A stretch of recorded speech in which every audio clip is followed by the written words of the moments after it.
Too often HR is viewed as either a rubber stamp or they ask us a question. You know what our answer is? It depends. I know it depends. Tell me something. So HR has to know their business, number one, and stop giving these little stupid answers of it depends. If it depends, then say something like this. Welcome to MetaGagement, the HR show that dives deep into the heart of employee engagement and workplace culture.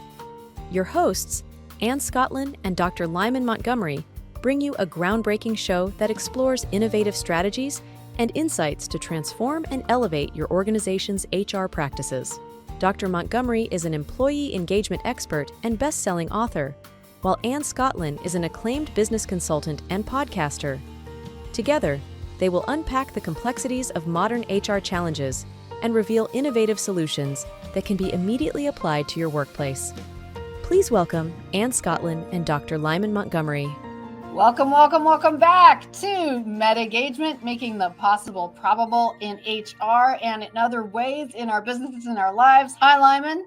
Hello, how are you doing? I am great. So for any of you who are just joining us, this is Dr. Lyman Montgomery and I'm Ann Scottlin. And we have been talking for months about meta mindset and now MetaGagement, which is going above and beyond in our businesses, in HR, and in all communication. How can we take it to a new next level? We talk in this particular show, we dive deep into how HR professionals can create more resilience, right? Adaptability, and find new ways to engage their teams. So tell us a little more, Lyman, about a quick overview of this new show so people know what's coming. Super excited for season 2. As you mentioned, season 1 was all about thinking about change, that out of the box thinking, meta, going above, beyond, that transformative thinking that needs to take place.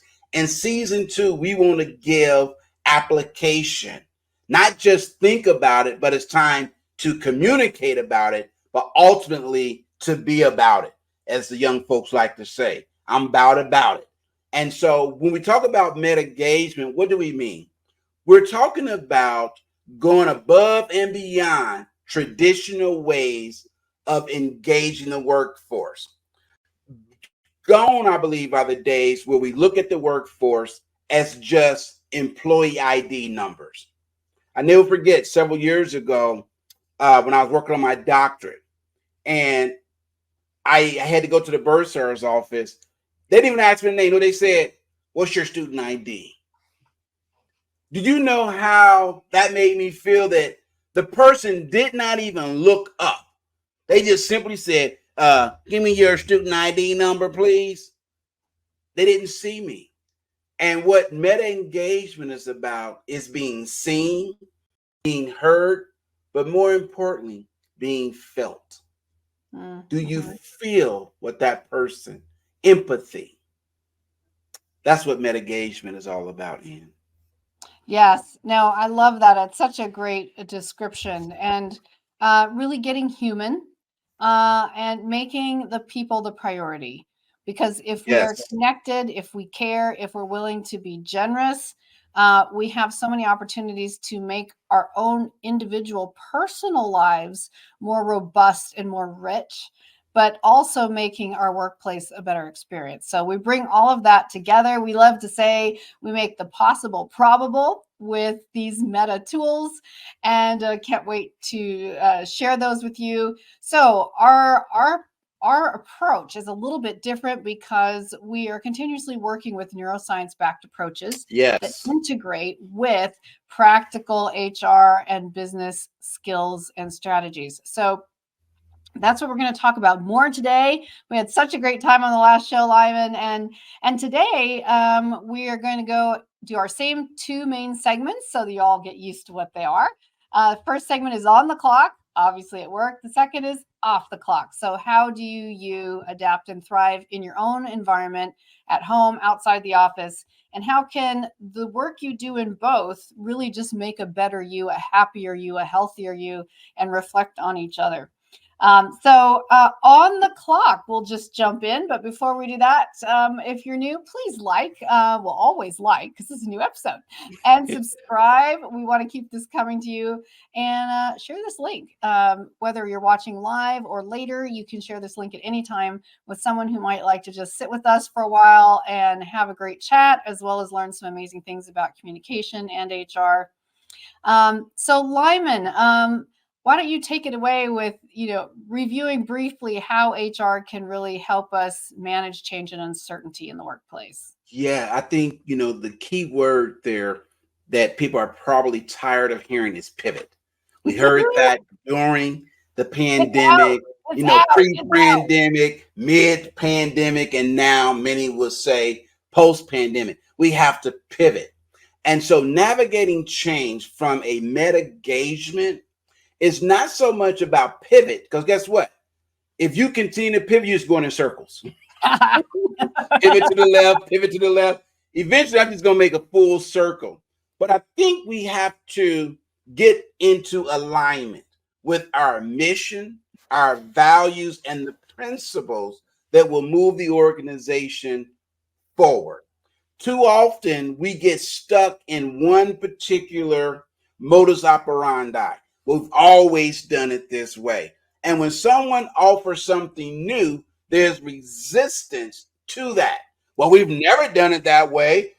What's wrong? It was good enough for grandma. It's good enough for me. In 1937, John built this company with his bare hands. Well, we're no longer in 1934. Okay. Things have changed. The world has changed. And if we continue in the HR profession to do what we've always done in the past, don't be surprised when we get the same results we've always gotten. So meta-gagement in navigating change is about how do I, number one, look at the change, and are we changing for the sake of change, or is there a reason to change? See, I don't believe we should change just for the sake of changing. I believe that we change because it moves the dial forward. That's the purpose for change. The second thing that I will say briefly about navigating change is you have to get buy-in. You cannot get buy-in if I continue to see you as an employee number or a position. Yes, absolutely. And let's back up. I want to go back to your number one. So you use this example of, we've always done this the same way. Yes. He built the company in 1934 with their hands. Like, I think they had trowels back then, but still, that's still what they say. Okay, but Lyman, as you know, my favorite thing in the world to do is play devil's advocate. Yes. So, Lyman, this company that I'm in has been very progressive throughout since its inception. We have always tried to keep, especially HR, current with the trends.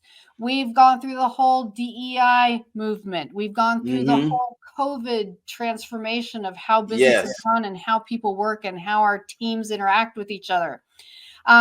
We have pivoted, since we're going to use the old word, we've pivoted several times in the last 3, 4, 5 years. We've made major strategic changes. We've incurred a lot of expense and a lot of time and honestly a lot of stress on the team to achieve those. And we're still nowhere near where we wanted to be. So what are we doing? Because we've done everything. Yeah. Except probably one thing that I would suggest, again, without knowing all of the details, this is what I would say to that person if I were consulting with them or coaching them. Does everyone understand the purpose, the reason for the change? If you've made significant changes and you keep pivoting, then I question if people understood the rationale for the change. Because oftentimes the change is only as good as the current administration. So let's say I would ask this question: how many turnover in leadership have you had? Because each leadership is going to bring in his or her or their own set of priorities. And so that would be number one. Does everyone understand the rationale and the reason? The second is, how was change communicated, and was it fire tested before implementation? Now, what do I mean by fire tested before implementation? Was there a pilot program of 6 to 9 months and maybe a year before we went to full implementation? What tends to happen is this: we get an idea, we get everybody on board, we have the rah-rah, we bring in the motivational speaker, everybody pumped up, and we go head first in implementation without stress testing it. And what tends to happen is now in live time, those implementations are being tested and systems begin to break. Probably because we don't have good systems in place. And so if you're dealing with constant change and you're not progressing, but you're saying you're progressive, you probably haven't fire tested. And it takes time to do that. It takes time to communicate the change. What I would recommend before you do any type of change, take 3 months just talking about the idea of change. People have to grow into that mindset. It doesn't happen overnight. You have to literally cast a vision and you have to walk people through it. And the only way you can do that is it takes time. I think so. And the vision, it brought to mind another element, which is, are we forcing these changes? What is the difference between discipline and incentive in an environment of change? Because discipline is really going to create a push away, a resentment. This whole thing we talk about, how we're different at home and at work. The discipline will make you behave at work. You don't want to get written up, whatever, versus an incentive. And the incentive is often to make this a better company, so we can make better sales, so we can make more money, so we can all get along. But what about taking that meta? And as you all know, if you've been with us for a while, meta means going a higher, above, beyond the expectation, the norm. For me, going meta with an incentive is, what is in this to better myself as a human being? Yes. Because when I better another person's experience, I'm also bettering my own. It's the general fundamental principle of generosity. Yes. When I'm bettering someone else's experience, I'm bettering my own. When I better my own experience, I'm also going to have a better time at work. I'm also going to be a friendlier person when I go home. So it's looking at these elements. This is an example of going meta. This is what meta engagement looks like. So I just kind of bring that out as an example. That's a very good point. I would say this. You talk about generosity. One of the best ways leadership can show generosity is to welcome divergence of ideas. When I was in charge of leading a department as a director of HR many, many years ago, and we was going through a major downsizing, and we were looking at if we were going to have to lay people off, furlough individuals, how could we do that with the least amount of disruption? One of the things the team and I were very good at doing, and that was to talk about the big picture. Yes, it's going to be painful for a season, but here's our promise. In 9 months, we hope 6 months, but it's probably going to take 9 months. Notice what I said. In 6 months, but it's probably going to take us 9 months. When people got in their mind, okay, I can sacrifice giving up my benefits, giving up some pay, but on the other end of that, after 6 months, 9 months, whatever was taken away, I get back and then more. And the organization is stronger. You have to paint that picture. If I give up something, what do I gain? It's sort of like short-term sacrifice versus long-term gains. And too often we don't do that. We talk about the sacrifice, doing more with less, and we take away, but we don't give back to the people that sacrifice. And this is the problem we found in banking. where they cut jobs, and then the earnings report came out, and executives got these huge pay raises, and the average person was out of a job. Like, wait a minute, you cut jobs, so basically you just took our money to give yourselves a pay raise. That's not engagement. That's not going meta. Absolutely. No, and it's such a great example too. We are already at our first commercial break, everybody. We're going to take that really quick, and then we'll be right back. We're going to talk more about the practical application of MetaGagement, of engagement, of re-engaging your people. And we're going to discuss specific tools and techniques for all business people, but especially HR professionals, to help you implement, not just survive, but thrive in that environment of change. Stay tuned while we're at commercial. Please like and subscribe, and we'll be right back. Unleash the power of focused meta mindset lunch and learn sessions. Sharpen problem-solving skills, spark innovation, foster collaboration, and build adaptability and resilience. Elevate your team's success and profits. Discover more at www.focusedmetamindset.com. Hi, welcome back to the next segment of MetaGagement. We're so glad you're here today with me, Ann Scottlin, and Dr. Lyman Montgomery. We are talking about going meta, which is always our theme, whether it's a meta mindset or MetaGagement, which is meta engagement, taking it to the next level, above, beyond what is the norm, above and beyond what is expected, above and beyond what you think might be possible, which is why we always say MetaGagement is really making the possible probable. It's nice to dream, but what if it would become likely that these changes could happen in your organization without a lot of pain and suffering? So, Lyman, now that we're there, going back to the practical application, let's take this to the next level. Yes. You know, one of the things that will cause an organization to thrive in the midst of chaos, in the midst of change, is having clarity and focus. Earlier, you talked about discipline. All right. HR understand this. We understand discipline and compliance, but we don't always have an incentive program outside of some little trinket or some, certificate or something that doesn't really hold any value because everybody gets them, right?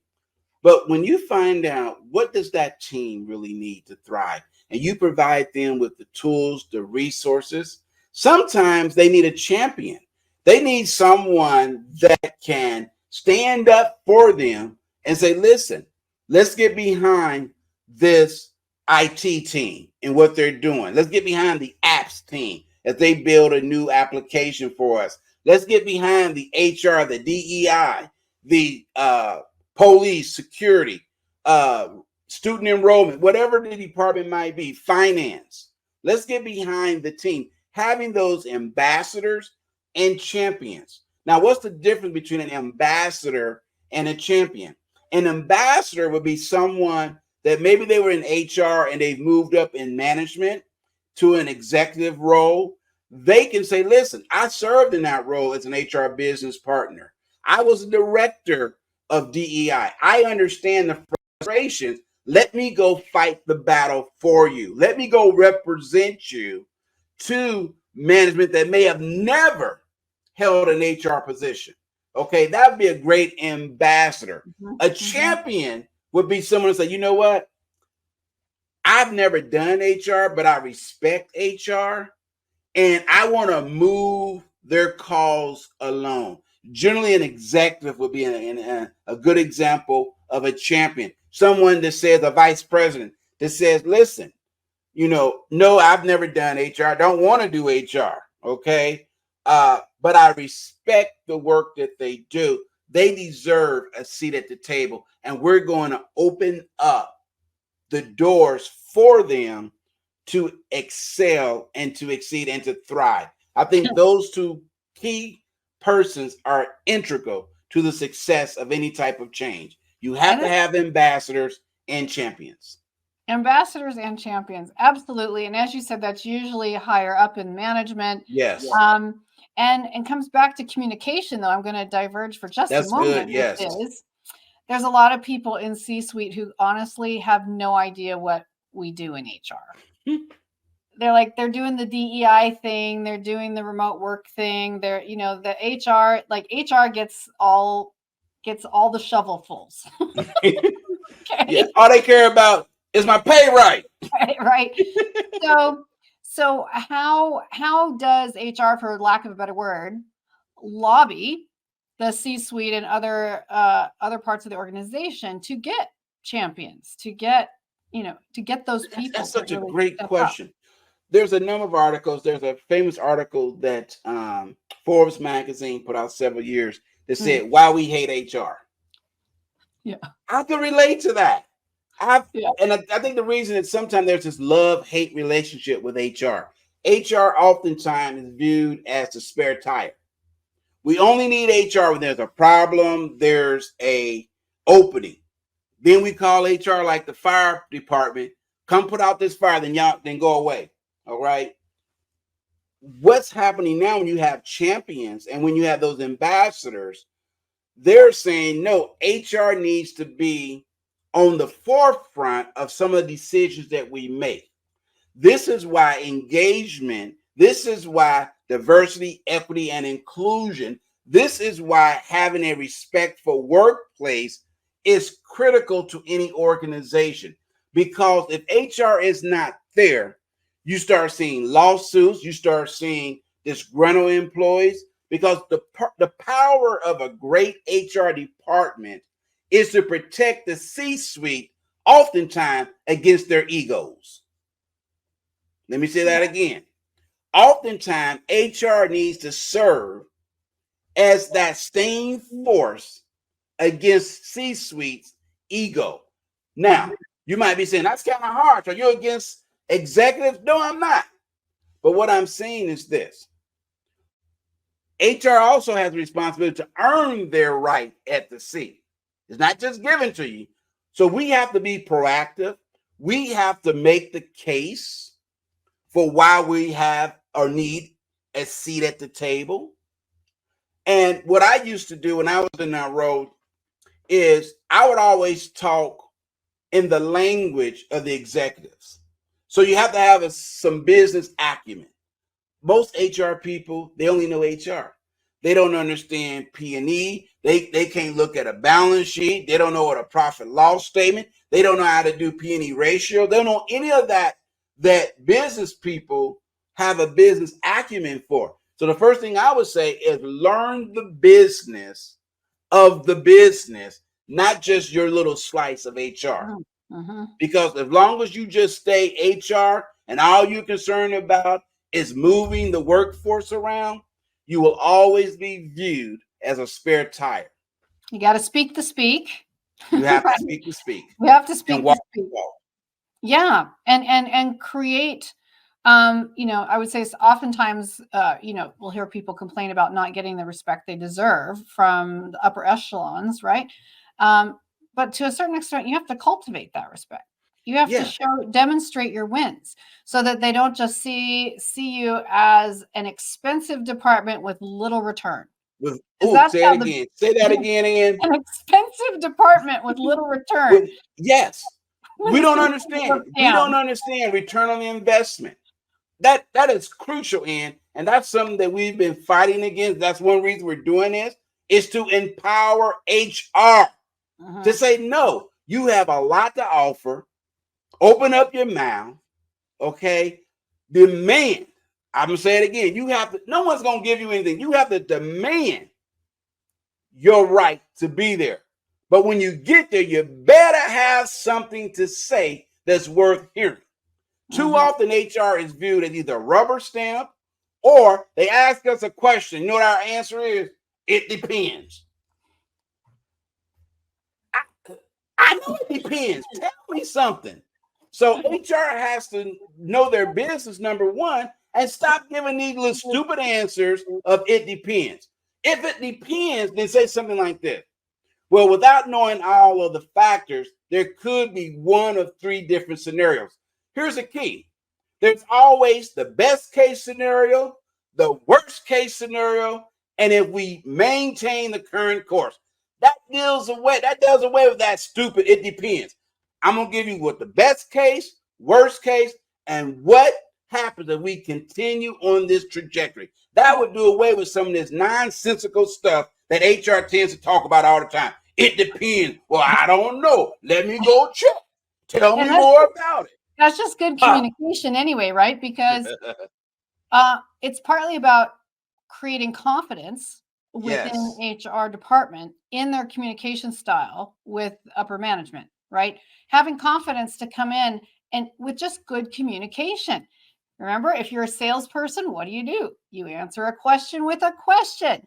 If they ask you a question, then you say, well, which scenario would you like? It's that simple. Stop Make making them it complicated. So we can always grow in our communication styles in general and be taken more seriously because we take the communication more seriously.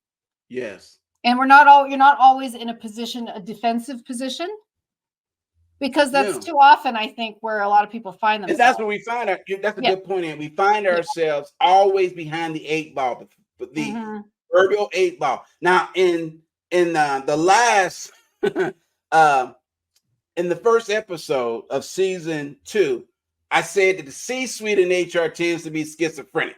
Now, some of you might say, oh, I can't believe that's not PC. Oh, he says schizophrenic. What about people that really have schizophrenia? Get over it. Listen, those of us that are in HR, we know that some of the things we do appear as if we're schizophrenic. Let me give you a quick example.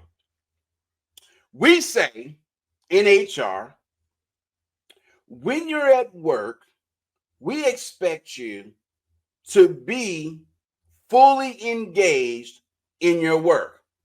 But yet every time someone comes to the HR office, we're out doing something, can't get in contact with us. You put in a vacation request, and 3 weeks ago, you call HR, hey, I want to see if my vacation's been approved. Oh, we're still considering it. Or I file a complaint with HR. It goes into a black hole somewhere. Listen, I've consulted with organizations in the HR departments, and I said, when you have an investigation, the person who's the complainant, you have the complainant and the respondent, right? We communicate more with the respondent. I said, did we ever get back with the complainant and let them know that we closed out? Well, no, we didn't. And you wonder why they don't trust HR? We move too slow, a bunch of bottlenecks.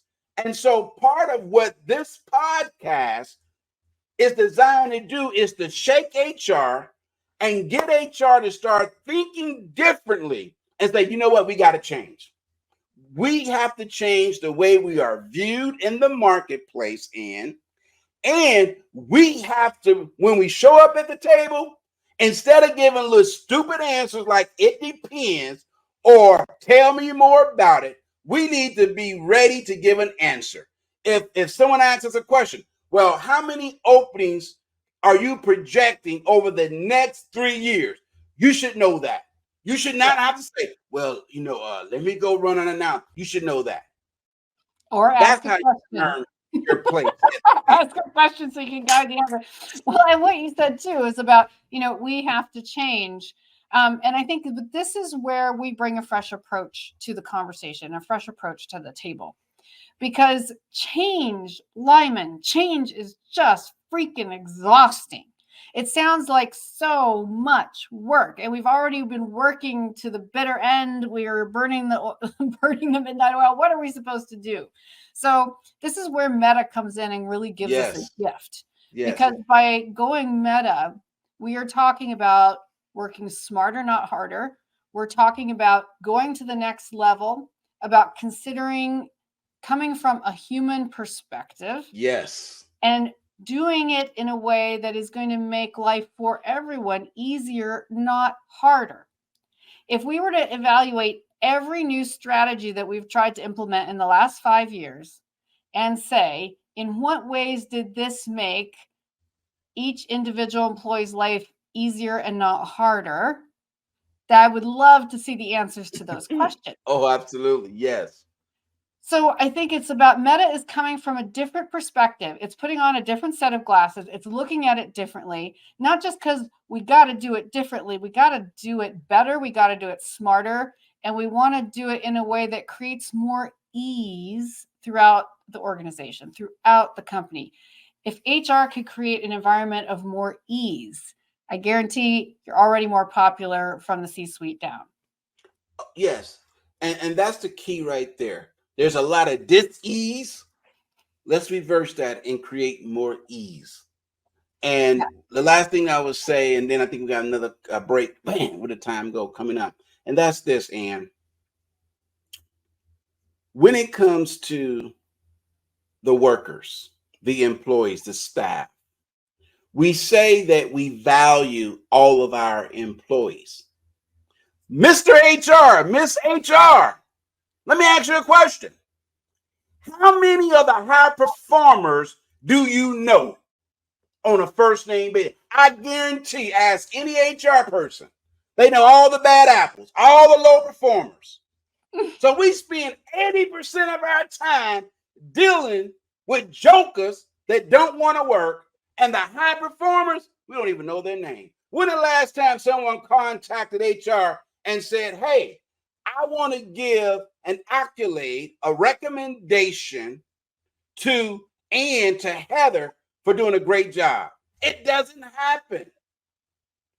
So that's the problem. We spend all our time dealing with problems, and then we go home and we got lockjaw. That's the truth, which is a great transition because we get home, we got lockjaw, right? Okay, so when we come back, we're going to move into the final segment of our episode today, which is called Off the Clock. And today we're going to talk about adapting and thriving. So hang on, we're going to take a quick commercial. In the meantime, please like, subscribe, shoot this link to someone who might enjoy this show. We would super appreciate it. And we'll be right back. Unleash the power of strategic neuroscience with Focused Meta Mindset Inc. Boost your decision-making, sales, sustainable growth, and customer engagement. Scan the QR code now for an exclusive consultation. Elevate your profitability with Focused Meta Mindset Inc. Welcome back to the last segment for today in our show, MetaGagement, with myself, Ann Scottlin, Dr. Lyman Montgomery. We are so glad that you all have stuck with us, and we are going to continue having even more exciting conversations later this afternoon and in our upcoming episodes. So please stay tuned. And we just finished talking about being on the clock and the HR issues that we deal with on a regular basis, and how we can go meta, how we can go above, how we can go beyond in our approach, in our strategies, so that it's easier, not harder, so we can bring more ease to our organizations. But this also is a conversation, Lyman, that we've been having on an ongoing basis, you and I, which is it's really about the whole person. Yes. We don't have work-life balance anymore. Then we had work-life integration, and now it's like, now we're dealing with a whole person. On the clock, off the clock. Sometimes people are working at home. Sometimes people are bringing their home issues into the workplace because they can't help it, right? So let's talk a little more about off the clock, adapting and thriving. Yeah, that's a real struggle for a lot of people, not just in HR. If you're an entrepreneur, especially if you work from home, there is no going home. You're at home. The difference between your workplace and maybe your living space might be a door, right? It might be a set of stairs. And so how do you now switch over? And I think you have to have a break. You have to have what we call a pattern interrupter. And what a pattern interrupter is, you have to do something to shock the nervous system that will realign your thinking and say, okay, I need to switch. A good example is if I'm working on something extremely complex, the switch is I go watch cartoons or do something like, for me, if I had a real stressful day, working on a proposal or dealing with staff or something, I go do laundry and fold clothes. It's that switch between something extremely complex and doing something that's basically muscle memory. and allows my brain to rest and relaxes me. For some, it might be breathing. I know we just talked before the show about hiking, 4 miles. Whatever it is that you need to do to bring you back into homeostasis, because we all get out of balance. And if we're just plunging in from work and then we go home and we're carrying the work home and you're dealing with problems at home, what's going to happen is you're creating a pressure environment that something's going to unfortunately explode. And you talk about having an interrupter, which I think we understand from a performance level in business. And another way of describing that, or another version of an interrupter, is transitions. I think transition. I'm so violent. Transitions. Part of the reason we get home and we're cranky is because we've never stopped movement. Like when you get in the car at work, if you're working at work and you stop, turn it on, get the air or the heat running, and then just stop, close your eyes, take 3 deep breaths, allow yourself to just settle, get present, get grounded, whatever that word is meaningful to you. And do it again when you park the car before you come in the house. Like, just give your body a chance. Your brain and nervous system are exhausted from being on 24 hours a day. We don't even rest anymore. Our rest is using our brain and nervous system while we're watching TV. That's rest. And then we wondered why we're wound up so tightly. So giving yourself the opportunity to take transitions as a gift to yourself and to those around you. It'll make you more patient. It will. It'll slow down the hamster wheel a little bit, in the sense we all know that often when we rush, we do our worst work, right? So when you can kind of reevaluate, step back, slow down, go through that transition when you're going home. That's a way of going meta. Guess what? What is it? It's easy. It's not harder. It's easier, and it creates more ease in your environment with everyone, whether that's at work or at home. You can reverse the whole procedure and do it when you leave the house and when you get to work too. That's just one of many examples of the payoff is exponential. And it might be breathing for you. It might be meditating. It might just be singing your favorite song on the radio on purpose. It might be something, but a transition. If here's something that I've used and I recommend, if you're dealing with, say, contract negotiations, and it's getting heated, as they often do, no one is going to object for taking a restroom break. When you take that restroom break, I want you to, as you leave, just simply count backwards from 10. It's something amazing when we count back. You ever notice when you have surgery, they never say count upward 1 to 10. They always say count backwards, because you hit 0. We talk about neuroscience. When the brain hits 0, it understands that's a rest. And so when you're leaving, sometimes you say 10, 9, 8, 7, 6. Even when you say that, it slows your breathing down, as opposed to 1, 2, 3, 4, 5, 6, 7, 8, 9, 10. When you go up, you speed up. And so just that little technique right there of counting backwards and breathing.